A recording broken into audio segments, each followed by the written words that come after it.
Baik, sebelumnya perkenalkan nama saya Peraknesia. Saya berasal dari Prodi Ilmu Hukum semester 3 Universitas Putra Batam. Di sini saya akan menjawab beberapa kuis yang diberikan oleh dosen saya. Jadi untuk soal yang pertama, apa kaitannya antara hukum adat dan hukum agraria sehingga mata kuliah ini dapat dimengerti di program studi hukum? Jadi sebelumnya kita harus tahu dulu apa itu hukum adat. Nah, hukum adat adalah hukum yang tidak tertulis namun berlaku di masyarakat. Hukum ini adalah hukum kebiasaan yang sering dilakukan oleh masyarakat pada umumnya. Sedangkan hukum agraria adalah hukum yang berkaitan dengan bumi, air, tanah, ruang angkasa, dan kekayaan alam lainnya.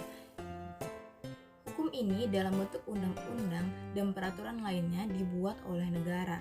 Namun, untuk kaidah-kaidahnya itu tidak tertulis dalam bentuk hukum adat agraria. Jadi untuk kaitannya di antara hukum adat dan hukum agraria adalah di dalam hukum agraria nasional, hukum adat adalah sebagai dasar utama hukum agraria nasional dan hukum adat sebagai pelengkap agar tidak terjadinya kekosongan hukum apabila hukum tertulis tidak lengkap atau belum selesai. Hukum adat agraria dapat dimengerti karena hukum-hukum ini berkaitan dengan kehidupan sehari-hari di tengah masyarakat pada umumnya, sehingga kami sangat mudah menerapkan ini di dalam kehidupan kami. Jadi, manfaat dalam mempelajari hukum adat dan agraria adalah di dalam hukum adat. Nah, di dalam hukum adat ini kita dapat mengetahui hukum adat dalam peraturan perundang-undangan Hindia Belanda dan Republik Indonesia. Nah, kita akan tahu juga apa itu corak dan sistem hukum adat sebagai sumber pengenal hukum adat. Dan yang lainnya yang terdapat di dalam hukum agraria, kita akan mengetahui tentang pembelajaran apa itu hukum agraria, struktur hukum tanah nasional, macam-macam hak penguasaan atas tanah, aspek hukum jual beli, dan hal-hal lainnya yang berkaitan dengan agraria.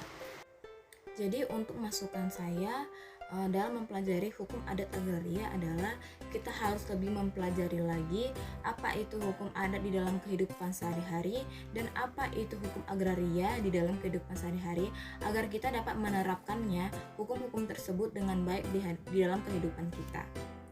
Untuk selanjutnya, apakah hukum agraria dan hukum adat masih relevan kajiannya di tengah masyarakat modern? Nah, pada saat ini seperti yang kita ketahui, banyaklah masyarakat yang lagi booming untuk membangun usaha. Nah, di dalam hukum agraria, di situ mempelajari mengenai hak milik, hak guna usaha, hak guna bangunan, hak pakai, hak sewa, hak atas tanah yang bersifat sementara. Nah, di sini kan kita dapat menerapkan secara langsung bagaimana hak-hak yang akan kita dapatkan dalam berusaha. Berkaitan dengan hukum adat, apakah masih relevan di tengah masyarakat modern? Nah, menurut saya, biarpun kita hidup di tengah masyarakat modern, hukum adat haruslah tetap berjalan semestinya. Karena hukum adat itu sudah ada dari zaman dahulu dan sudah menjadi kebiasaan oleh masyarakat pada umumnya. Baiklah, demikian dari apa yang sudah saya sampaikan mengenai hukum adat agraria. Semoga bermanfaat bagi kita semua. Terima kasih.